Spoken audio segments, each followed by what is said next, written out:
क्या ऐसा होता है कि एक स्टेट जो रिजर्वेशन मतलब उसके अलग हैं? मानिए अगर मैं एक सिंपल लैंग्वेज में अगर कहूँ, जैसे हम जाट कम्युनिटी उठा लेते हैं, वो राजस्थान में ओबीसी में आती है लेकिन हरियाणा में ओबीसी में नहीं आती है। बहुत स्टेट्स में ये है, कुछ कास्ट एससी एसटी में आती है, कुछ नहीं आती है, बहुत अलग अलग है। तो क्या उसका कुछ इफेक्ट पड़ता है जजमेंट पे? देखिए ममता जी, ये जो आपने क्वेश्चन उठाया, ऐसा ही केस जो है मैंने खुद पर्सनली भी टेकअप किया है। रही बात आपके एससी एसटी एंड ओबीसी की, एससी एसटी एंड ओबीसी, और ये मुद्दा आपने ध्यान दिया, अभी जो इलेक्शन हुए हमारे देश में, ये एक मुद्दा भी बनाया गया था कि हमें सुनने को मिला था एज ए जनता कि रिजर्वेशन ख़त्म हो जाएगा, ये हो जाएगा। खैर anyway, I don't go, that is the political issue, मैं उसमें नहीं जाना चाहूँगा। बट एससी एसटी और ओबीसी जो होते हैं एक पर्टिकुलर स्टेट में, प्रदेश में जो होते हैं, उसका बाकायदे एक प्रेसिडेंशियल ऑर्डर निकलता है, एक लिस्ट होती है। उस लिस्ट में निर्धारित होता है कि कौन सी कास्ट ओबीसी, कौन सी एससी, कौन सी एसटी होगी। जरूरी नहीं है कोई एक कास्ट अगर किसी प्रदेश में आरक्षित वर्ग में आती है, वो दूसरे प्रदेश में भी आरक्षित वर्ग में आ जाए। इसी बात को ध्यान रखते हुए ये क्वेश्चन हमारी जो है माननीय सुप्रीम कोर्ट है, उनके सामने आया था। एक मारी चंद्रा वर्सेज डीजी सेठ मेडिकल कॉलेज ऑफ टीएन शायद वो केस है, और कॉन्स्टिट्यूशनल बेंच का वो केस है। उसमें ये बोला गया था कि जो एससी एसटी एंड ओबीसी हैं, ओबीसी ने एससी एसटी का था उसमें, ओबीसी तो उस टाइम पे उसमें I think it was not the domain of the case.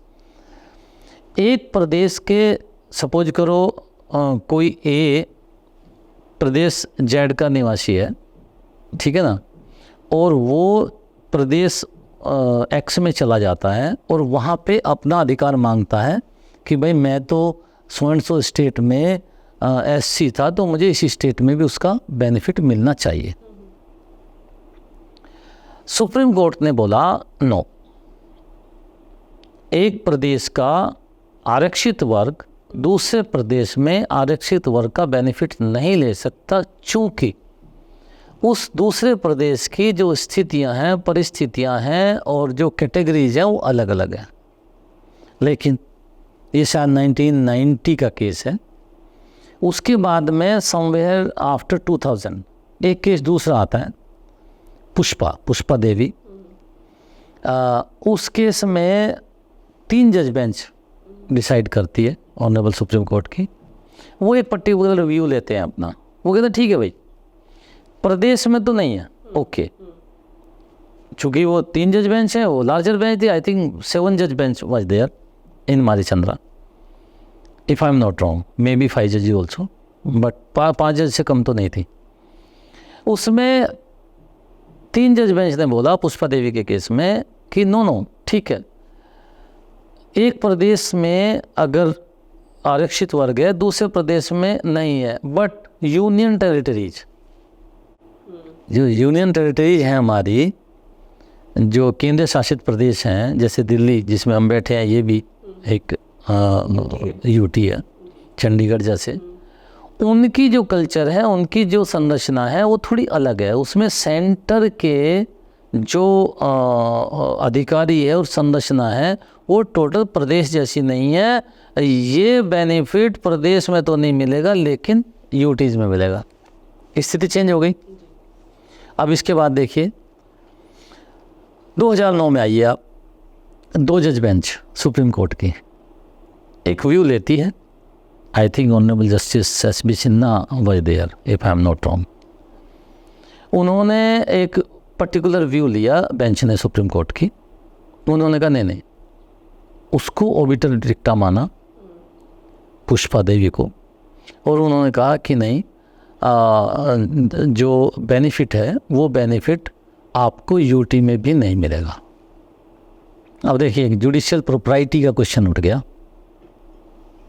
अब यहाँ पे मेरे पास केस आता है, अब कुछ स्टेनो थे, कुछ टाइपिस्ट थे, दिल्ली की कोर्स में ही उनका एग्ज़ाम भी हो गया, रिटर्न भी हो गया, आई थिंक टाइपिंग टेस्ट भी हो गया, इंटरव्यू भी हो गया, मेडिकल भी हो गया, ऑफर ऑफ अपॉइंटमेंट भी मिल गया, लेकिन इस जजमेंट के आने के कारण उनका अपॉइंटमेंट रुक गया। दे केम टू मी, और वो आउटर SC/ST थे, कोई राजस्थान से थे, कोई हरियाणा से थे, अलग अलग। तो वो केस मेरे पास में आया और मैंने उसको एनालाइज किया। वो एक्चुअली एक ब्रीफ आया था, तो वो केस जो सेटअप था पहले से, उसमें ये लिखा था उन्होंने कि जब आपको पता था कि हम एलिजिबल नहीं है तो हमारी एप्लीकेशन एक्सेप्ट क्यों हुई, एप्लीकेशन एक्सेप्ट हो गई तो रिटर्न क्यों लिया, रिटर्न एग्ज़ाम ले लिया तो इंटरव्यू क्यों लिया, इंटरव्यू ले लिया तो मेडिकल क्यों हुआ, मेडिकल हो गया तो फिर टाइपिंग टेस्ट हुआ, टाइपिंग टेस्ट भी हो गया, ऑफ़र ऑफ अपॉइंटमेंट क्यों दिया, और अगर ऑफ़र ऑफ अपॉइंटमेंट दे दिया तो अब ज्वाइनिंग क्यों नहीं दे रहे हो। This was the question. लेकिन मैं उससे एग्री नहीं हुआ। मैंने जो मेरे पास जो क्लाइंट आए, मैंने उनसे बोला देखिए, ये अगर कोई छोटा मोटा केस होता, 1 या 2 आदमी का होता, तो जो सुप्रीम कोर्ट या हाई कोर्ट इसको एक लीनियंट व्यू लेते हुए या प्रेसिडेंस ना बनाते हुए दे देती, बट इस जजमेंट के पूरे इंडिया में इम्प्लीकेशंस होने हैं। अब मैं किसी और तरीके से केस बिल्टअप करना चाहता हूँ, और अगर कोई आप में भी आप जैसा ही कोई और क्लाइंट है जिसने केस नहीं डाला है, वो मुझे बताओ, तो मैं अपने हिसाब से केस डालूंगा, क्योंकि वो केस पहले से ही पड़ा हुआ था। जो मेरे पास आए वो मंच में थे, काफ़ी लोग थे, ठीक है। उनमें से मिल गया एक दीपक कुमार मिला, उन्होंने मुझे 5 लाख दिए एक की जगह।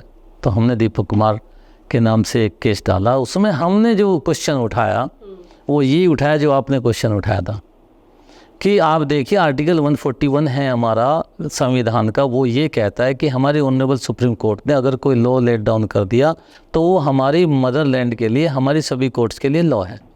साथ ही साथ हमारा एक आर्टिकल 142 है। 142 ये कहता है कि अगर वो कंप्लीट जस्टिस करने के लिए, अगर 142 में ऑनरेबल हमारी सुप्रीम कोर्ट ये समझती है कि कानून की दृष्टि से जो प्रोविजंस है उनके तहत तो इसको ये रिलीफ नहीं मिलना चाहिए, लेकिन जस्टिस लग रहा है हमें देख के कि इसको जस्टिस तब मिलेगा अगर इसको ये रिलीफ दे दे, तो 142 पे जा सकते, लेकिन वो कानून नहीं बनता।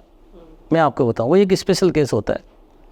लेकिन 141 के तहत अगर 3 जज बेंच ने कोई जजमेंट सुना दिया तो कानून ये कहता है, जुडिशियल प्रॉपर्टी ये कहती है कि जो 2 जज बेंच है वो उसको मानने के लिए बाध्य है। दिल्ली हाई कोर्ट के सामने हम गए, हमने ये बात रखी, मन गए आप देखिए 7 जज बेंच ने कुछ कहा, ठीक है, ओके फाइन। 3 जज बेंच ने उस जजमेंट को एनालाइज करके, कंसीडर करके एक व्यवस्था दी कि यूटी में मिलेगा, और वो 3 जज का है।